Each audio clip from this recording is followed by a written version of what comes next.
हम सब ब्रह्मांड की अनंत ऊर्जा को खुद में समेटी हुई सर्वशक्तिमान आत्मा हैं। हम सब में आत्म तत्व विद्यमान है। हमारे पुरखों ने ध्यान से समदृष्टा बनकर पूरी मानव जाति के कल्याण का बेड़ा उठाया है। आइए आचार्य भगवान डॉक्टर शिव मुनि महाराज साहिब के सानिध्य में हम भी महान आत्म ध्यान अनुष्ठान का हिस्सा बने।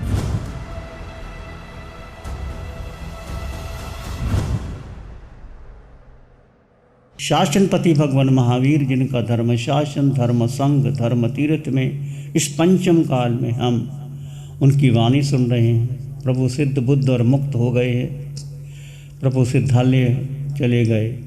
उनका शासन, उनकी वाणी, उनका ज्ञान, उनकी साधना, उनकी क्षमा, मैत्री आज भी हमारे पास है। तो प्रभु की साधना को, ज्ञान को, क्षमा को नमन करते हैं। जिस समय भारतवर्ष के चारों ओर अराजकता फैलती थी, शक्तिशाली लोग सत्ता के लिए निर्बलों को सताते थे, उस समय 9 लिच्छवी और 9 मल्ली नामक 18 राज्यों ने मिलकर के एक संघ बनाया। 9 लिच्छवी 9 मल्ली नामक 18 संघ बनाया। संघ का उद्देश्य एक ही था कि पीड़ित निर्बल लोगों की रक्षा की जाए। और संघ के जो अध्यक्ष थे, जो सिरमौर थे, वो राजा चेटक थे।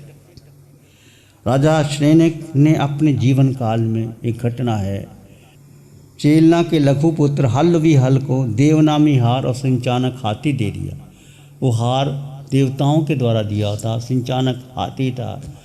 वो राजा श्रेनिक ने अपने दोनों बेटे, लघु बेटे को, हल को इनाम दे दिया। कौनिक राजा बन गया और दोनों भाई देवनामी हार और सिंचानक हाथी का आमोद प्रमोद करते थे। लोगों में चर्चा फैल गई कि हल तो राज्य भोगते हैं, कौनक तो राज्य का भार ढोता है, इसके पास तो चिन्ह ही नहीं है। तो कौनक की पटरानी पद्मावती ने कहा कि ये राज्य, ये हार हमारे पास होना चाहिए, राज्य चिन्ह की निशानी है हल।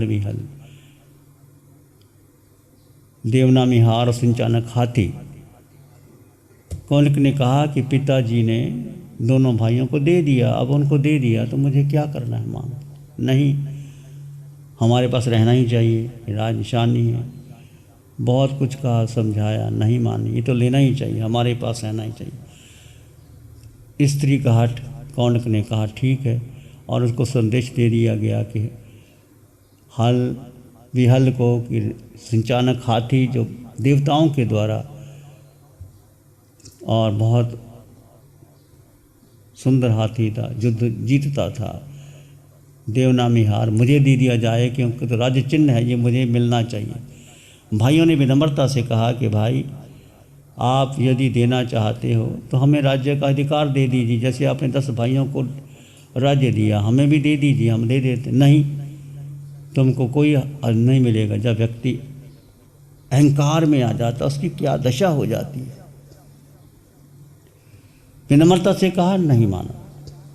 अब उन्होंने सोचा कि ये मानता नहीं, तो दोनों ही भाई हल अपनी सेना और हाथी को लेकर के अपने नाना राजा चेटक के पास चले जाते हैं। चेटक उस समय बहुत समृद्ध श्रावक था और बहुत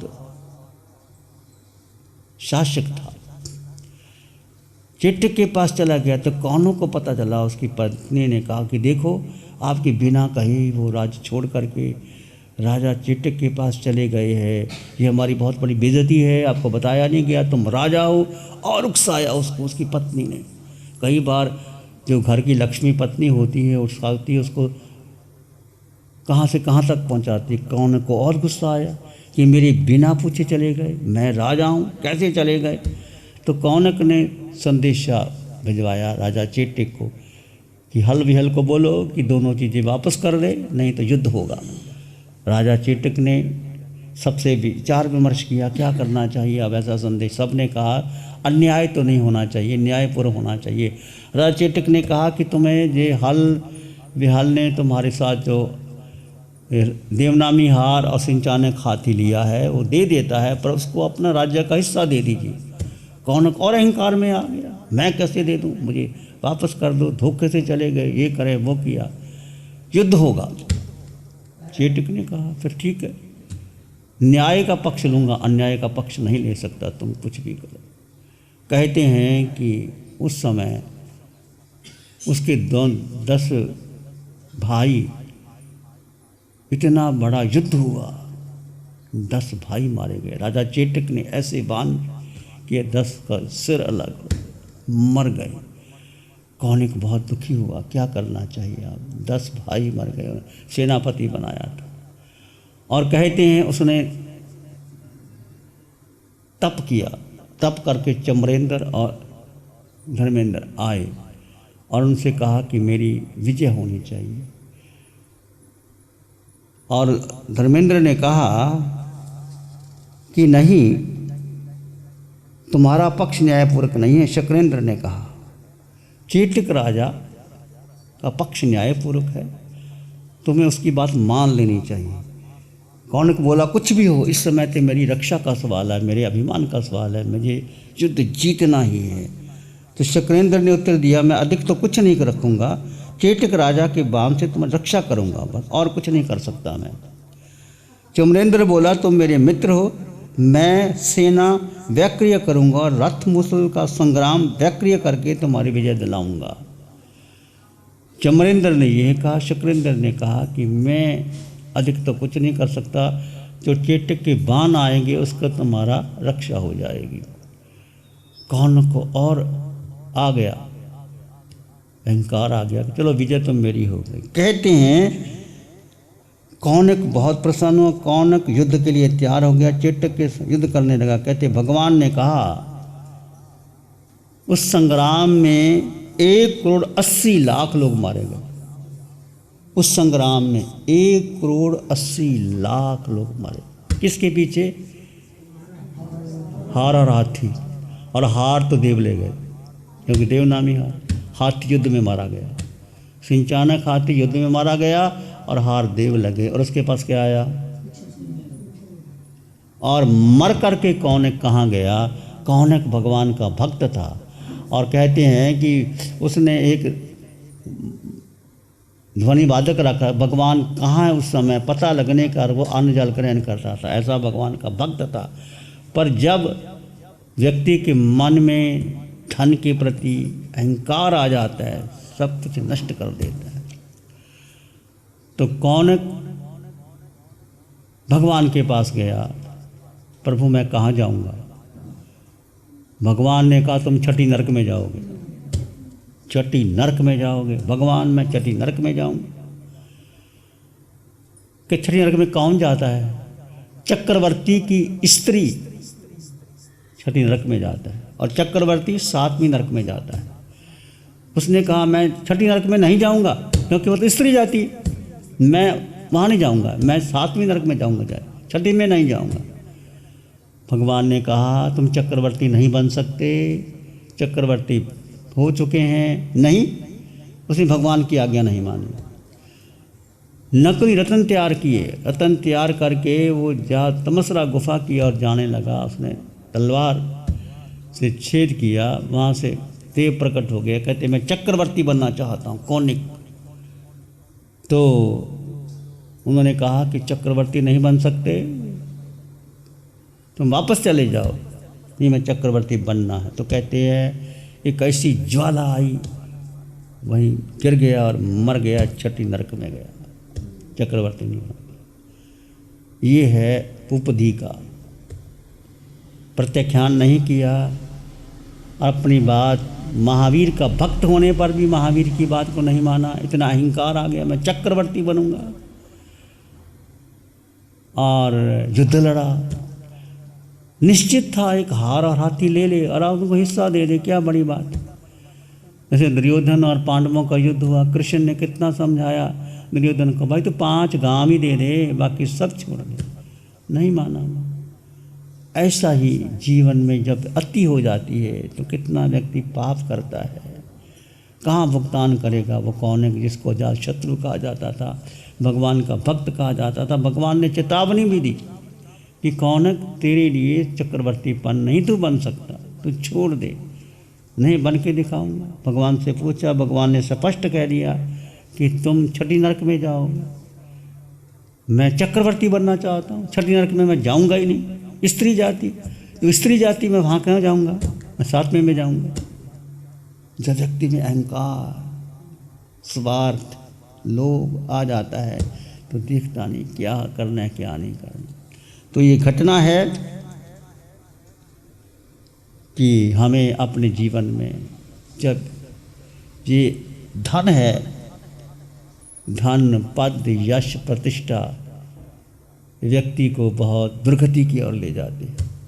अधिक धन आ जाए उसका विभाजन करो, अपने परिवार को भी रखो और अपने राज्य के लिए भी रखो, और जो गरीबों को जो लगता है आपको, बहुत से लोग होते हैं वो नहीं दे सकते, उनको ज़रूर उनका हिस्सा देना चाहिए, उनको देना ही चाहिए। हमारे यहाँ आता है कि जब आप रात्रि को विश्राम करते हैं तो प्रत्याख्यान करना चाहिए। क्या करना चाहिए? सगारी संथारा लेना चाहिए। सगारी संथारा का अर्थ क्या है? आहार शरीर उपदी, पचकूँ पाप अठार, मरण पाऊँ तो बोसरे, जीऊँ तो आगार। ये कर सकते हो। आहार, रात्रि को आहार लेना नहीं।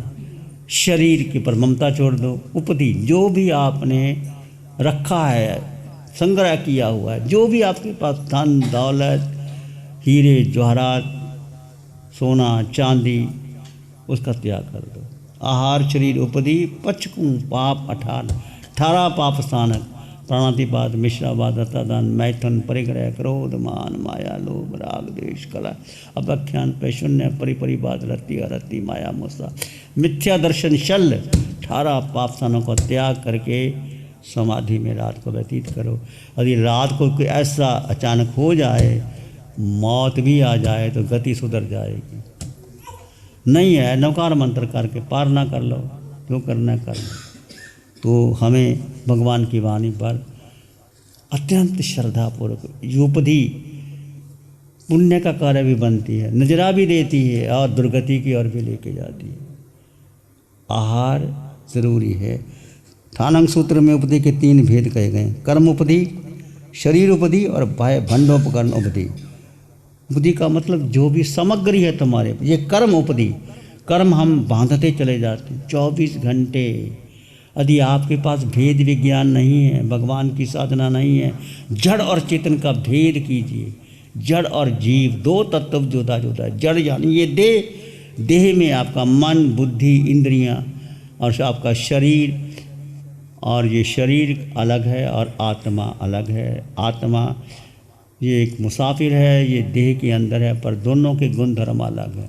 कुछ भी करो, जड़ जीव का भेद करते रहो और आत्मा को प्रमुख स्थान दो। आत्मा में 8 गुणों की संपदा है। तुम आत्मा, हम आत्मा, सब में समान आत्मा। उठो बैठो चलो सो खाओ पियो, केवल केवल केवल केवल जीव को महत्व दो, आत्मा को महत्व दो, आत्मा के गुणों को महत्व दो। और ये आत्मा अनादिकाल से विचरण करके आए, अनादिकाल से विचरण करके आए। अकेला जीव, अकेला आया अकेला जाए। कितना धन इकट्ठा कर लो, पद कर लो, राजा बन जाओ, चक्रवर्ती बन जाओ। 12 चक्रवर्ती थे, 10 चक्रवर्ती ने दीक्षा ले ली और सिद्धालय चले गए, सिद्ध गति चले गए। 2 ब्रह्मदत्त और शंभुम चक्रवर्ती, दोनों ने विस्तार किया, भोग भोगे। 7वीं नरक। चक्रवर्ती की गति, यदि दीक्षा ना ले, संयम ना ले, प्रत्याख्यान न करे, उपधि का त्याग ना करे, तो 7वीं नरक। और चक्रवर्ती की स्त्री 6ठी नरक में जाती है, 6ठी नरक में जाती है। तो ये संसार है, इतना उपधि इकट्ठा करोगे, सब छोड़ के चले जाना है। जो भी तुम्हारे पास है, थोड़ा थोड़ा थोड़ा थोड़ा विसर्जन करते रहो, पर त्यागते चले जाओ। जहाँ जहाँ आवश्यकता है वहाँ वहाँ लगाते चलो, तुम्हारा मंगल होगा, शुभ होगा, कल्याण होगा। नमो अरिहंतानंग, नमो सिद्धानंग, नमो आयर्याणं नमो उपाध्यायाणं नमो लोय सब साहुनं धम्मो मंगलमुखिठम अहिंसा संयमो तवो देवावीतं नमं शांति। जस धम्मे श्यामनो श्री चत्तारी मंगलम अरहंता मंगलम सिद्धा मंगलम साहु मंगलम केवली पाणत्तो धम्मो मंगलम चत्तारी लोगोत्तम अरहंता लोगोत्तम सिद्धा लोगोत्तम साहु लोगोत्तम केवली पाणत्तो धम्मो लोगोत्तम चत्तारी शरणं पवज्जामि अरहन्ते शरणं पवज्जामि सिद्धे शरणं पवज्जामि साहु शरणं पवज्जामि केवली पाणत्तं धम्मं शरणं पवज्जामि।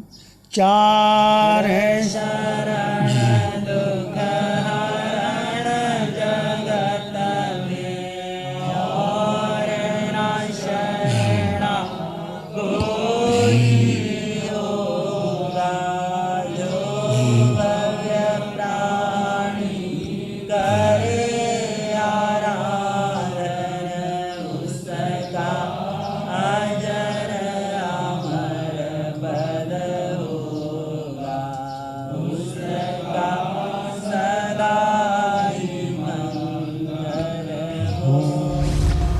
लग्जरी, कंफर्ट, शानदार view, park inn by Radisson hotel, अपनेपन का एहसास, यहाँ बिताया हर पल आपके लिए होगा खास। यहाँ के अमेजिंग रूम्स, बैंक्वेट हॉल, तमाम प्रकार के प्योर वेज जैन फूड, जिंदा दिल लोगों के खूबसूरत शहर सूरत में रेडिसन ग्रुप की स्टार रेटेड लग्जूरियस होटलों में सबसे अग्रणी है park inn by Radisson hotel. एक बार अवश्य विजिट करें सूरत अडाजन में park inn by Radisson hotel. Project by Sumeru group, Shri Babulal Mandot, Surat. गुरु हमको ऐसी कृपा दृष्टि दे